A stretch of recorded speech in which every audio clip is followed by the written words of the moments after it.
Hello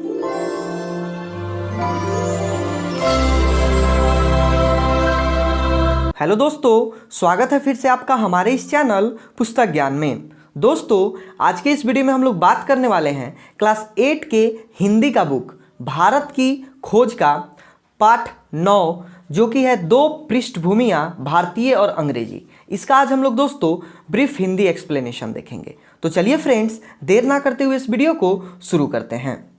Bharat में 1942 में जो कुछ हुआ और जो कुछ होता आ रहा था, उसकी प्लानिंग जो थी वो शुरू से ही होती आ रही थी।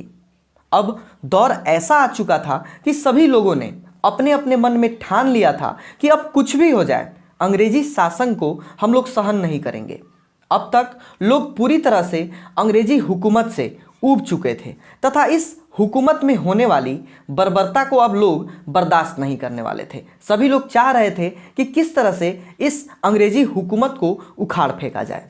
इसका अगला टॉपिक देखते हैं, व्यापक उथल पुथल और उसका दमन। गांधी जी के द्वारा भारत छोड़ो प्रस्ताव पारित होते ही अलग अलग जगहों पर भारतीय नेताओं की गिरफ्तारी शुरू हो गई। जनता और अंग्रेजी हुकूमत दोनों की ओर से प्रदर्शन, तोड़फोड़, विस्फोट जबरदस्त तरीके से शुरू हो गया था। अब इन सब से जनता के अंदर क्रोध और भी भड़क रहा था। ऐसे में अलग अलग जगहों से स्थानीय नेता लोग उभर कर सामने आने लगे।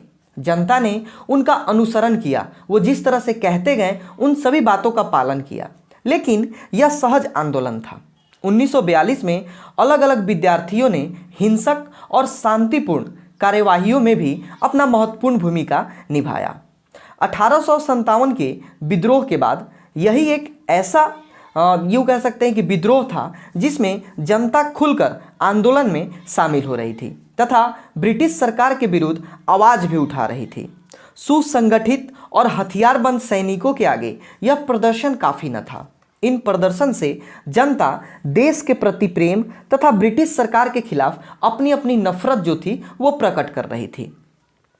1942 में सेना और पुलिस की गोलीबारी से बहुत सारे लोग मारे गए थे। सरकारी आंकड़े के अनुसार लगभग 1028 लोग के मरने और लगभग 3200 लोगों के घायल होने की बात कही गई थी। लेकिन जनता के अनुसार जनता कह रही थी कि 25,000 लोग मारे गए थे। लेकिन सिर्फ 10,000 लोग के मरने की बातें ही सही लगती है, क्योंकि 25,000 लोग जो है ये बहुत बड़ी संख्या में लोग हैं, जो कि शायद ये संभव न हो सके। इस आंदोलन के फलस्वरूप बहुत से शहरी और ग्रामीण क्षेत्र में ब्रिटिश शासन जो था वो पूरी तरह से समाप्त हो गया था, जिसे पुनः ब्रिटिश को स्थापित करने में कई हफ्ते का समय भी लग गया था। ऐसा विशेष रूप से बिहार में, बंगाल के मिदनापुर जिले में और संयुक्त प्रांत के दक्षिण पूर्वी जिलों में हुआ था। इसके साथ साथ संयुक्त प्रांत के बलिया जिले को अंग्रेजों को दोबारा जीतना पड़ा था, तब जाके उस पर इनका हुकूमत हो पाया था। नेक्स्ट टॉपिक है भारत की बीमारी, अकाल। अंग्रेजी शासन में भारतीय बहुत ही दीनहीन अवस्था से गुजर रहे थे।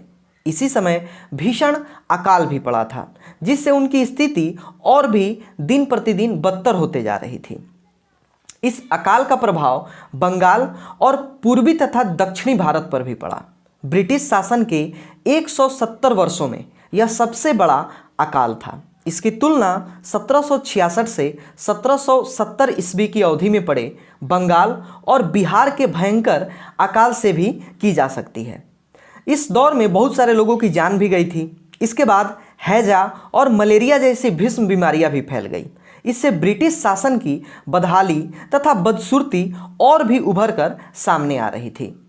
अकाल के बाद भारत में बहुत सारे अलग अलग जो प्रॉब्लम थे, यूँ कहें कि वो सभी धीरे धीरे एक एक करके उभर कर सामने आना शुरू हुआ।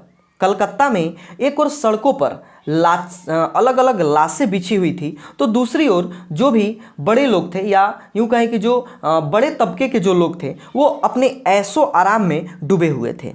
जो बड़े वर्ग यानी कि जो धनी लोग थे ये अपनी ऐशो आराम तथा नाच गाने में पूरी तरह से इतने मग्न थे कि उन्हें इस अकाल का कोई भी प्रभाव उन पर नहीं पड़ रहा था।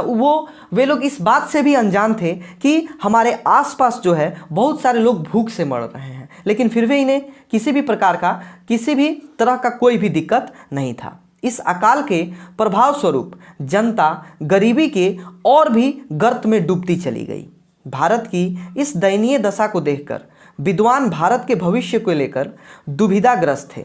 मृत्यु शैया पर पड़े टैगोर यह सोच रहे थे कि अंग्रेजों के जाने के बाद भारत की तस्वीर पता नहीं कैसे होगी, क्योंकि भारत की दुर्गति का अब कोई अंत उन्हें बिल्कुल भी नहीं दिखाई दे रहा था, क्योंकि यह एक ऐसा दौर था जिसमें देश की हमारी जो स्थिति थी वो पूरी तरह से चरमरा चुकी थी।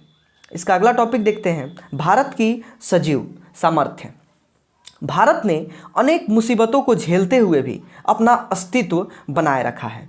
इसी विषय पर नेहरू जी ने अपने विचार को जो है वो प्रकट करते हुए कहा है कि अकाल और युद्ध के बावजूद प्रकृति अपना कायाकल्प कर लेती है और कल के लड़ाई के मैदान को आज फूलों और घास से ढक लेती है। मनुष्य के पास स्मृति का विलक्षण गुण होता है। वह इसी गुण के आधार पर अपना भीषणतम समय भूलकर आगे बढ़ता जाता है। वह अपने अनुभव, अपनी यादें अपनी संतान को दे जाता है। कमज़ोर आत्मा वाले भुला दिए जाते हैं तथा जो हिम्मत वाले हैं, जो अपने जीवन में वो आगे बढ़ते चले जाते हैं, लोग उन्हें ही याद करते हैं। तो दोस्तों, यह था यहाँ तक का एक छोटा सा ब्रीफ हिंदी समरी। इसके अगला जो टॉपिक है, एक और इसमें टॉपिक बच रहा है, इसका जो है उपसंहार है, इसको हम लोग देखेंगे दोस्तों अपने नेक्स्ट वीडियो में। तो इस वीडियो में बस इतना ही, मिलते हैं अगले वीडियो में। तब तक दोस्तों आप हमारे इस चैनल पर बने रहिए और हमारे वीडियो को देखते रहिए। दोस्तों, अंत तक हमारे इस वीडियो पर बने रहने के लिए आपका बहुत बहुत धन्यवाद। मिलते हैं अगले वीडियो में, तब तक के लिए जय हिंद।